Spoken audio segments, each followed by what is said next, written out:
Good morning friends. आज हम लोग होम इस वर्ड के बारे में जानकारी प्राप्त करेंगे। ये प्रायः यह समस्या रहती है विद्यार्थियों की, जब होम किसी सेंटेंस में आ जाता है तो उसके पहले टू लगेगा कि नहीं लगेगा, किन परिस्थितियों में लगेगा, किन परिस्थितियों में नहीं लगेगा, फिर अगर नहीं लगेगा तो होम का कौन सा पार्ट्स ऑफ स्पीच होगा और लगेगा तो कौन सा पार्ट्स ऑफ स्पीच होगा। तो आइए देखते हैं। Home is an adverb after such verbs as come, go, arrive, get, send, take, bring. It indicates destination. So no preposition is used before it. यहाँ पर कुछ शब्द दिए हुए हैं: come, go, arrive, get, send, take, bring। करें कि इससे डेस्टिनेशन पता चलता है, और अगर ए वर्ब्स आते हैं और इनके बाद होम शब्द आता है, वर्ड आता है, तो वहाँ कोई भी उसके पहले कोई भी प्रिपरेशन नहीं लगेगा। जैसे he comes home at 5 o'clock। Home के पहले कोई भी प्रिपरेशन इस वाक्य में नहीं लगा है। दूसरा वाक्य है आई अराइव्ड होम एट 8:30। दोनों में डेस्टिनेशन शो कर रहा है। होम चूँकि यहाँ डेस्टिनेशन बता रहा है, इसलिए यहाँ होम के पहले कोई प्रिपरेशन नहीं लगेगा। लेकिन कह रहा है कि but if home is preceded by a genitive और a possessive adjective then it is a noun. अब पॉजेसिव एडजेक्टिव का क्या होता है और जेनेटिव केस क्या होता है?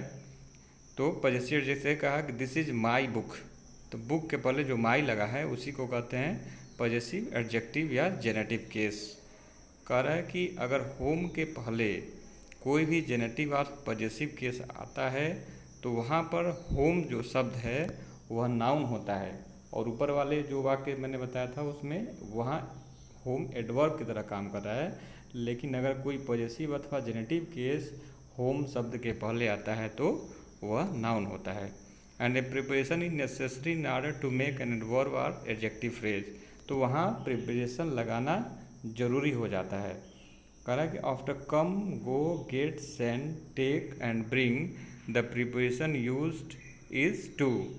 कह रहा है come, go, get, send, take और ब्रिंग के पहले जो प्रिपरेशन लगेगा वह टू होगा, और अराइव के पहले जो प्रिपरेशन लगेगा जब जेनेटिव केस आएगा या पॉजिटिव एडजेक्टिव होम के पहले आएगा तब, तो अगर अराइव वर्ड आएगा तो वहाँ एट लगेगा। जैसे I arrange to go to my friend's home for tea. का आई अरेंज टू गो कहाँ? To my friend's home. तो यहाँ माई पॉजेसिव एडजेक्टिव है या जेनेटिव केस कह सकते हैं आप, इसलिए यहाँ पर टू लगा है, और फ्रेंड्स के बाद होम यह भी पॉजेसिव एडजेक्टिव है, पॉजेसिव केस में है, इसलिए यहाँ होम नाउन है, एडवर्ब नहीं, और इनके पहले जो आया टू आया। दूसरा एग्जाम्पल है we would get to your home by 6 o'clock if that would be convenient.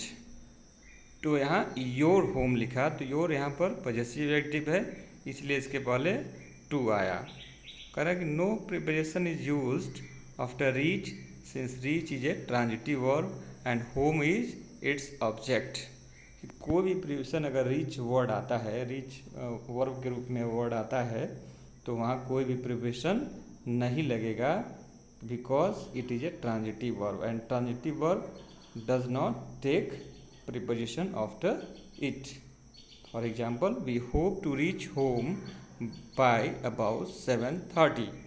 अब reach home यहाँ ऑब्जेक्ट होम जो है वह नाउन है, यहाँ होम एडवर्ब नहीं है, यह रीच का ऑब्जेक्ट है। लेकिन चूंकि रीच ट्रांजिटिव वर्ब है, इसलिए यहाँ पर रीच और होम के बीच में कोई भी प्रिपरेशन नहीं लगेगा। उसी तरह से we left home at 11:30।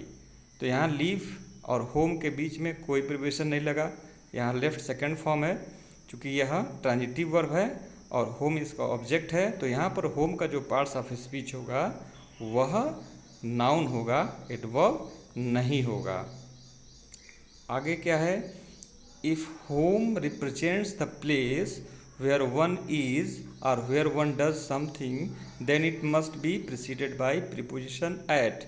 यदि होम से यह प्रदर्शित होता है कि कोई व्यक्ति वहाँ है या रहता है, ऐसा भाव उत्पन्न हो, या वेयर वन डज समथिंग, या कोई व्यक्ति वहाँ पर रह के काम कर रहा हो तो वहाँ उस होम शब्द के पहले एट प्रिपोजिशन लगेगा और वह जो होम शब्द होगा वह नाउन होगा, राइट। जैसे mister Smith is not at home, it means at present time Smith अपने घर में नहीं हैं।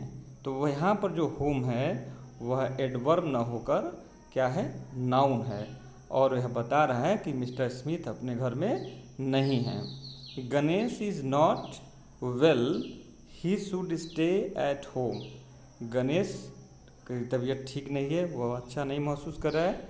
He should stay at home, उसको घर में रहना चाहिए।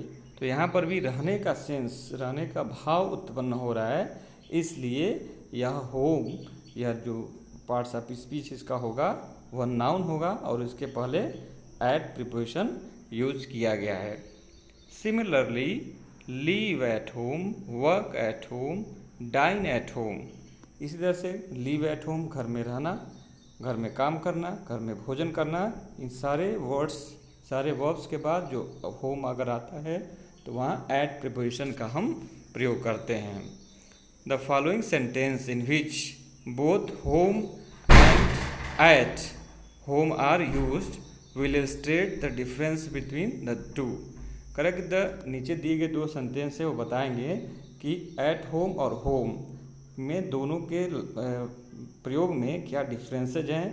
एट होम आया तो उसका मीनिंग क्या होगा, और बिना प्रीपोजिशन के होम आएगा तो उसका मीनिंग क्या होगा। जैसे कहा mister Smith is not at home, mister Smith अपने घर में नहीं हैं। He will be home until 6 o'clock। He will be home मतलब घर पहुंचना, तो वहाँ पहुंचने के सेंस में है।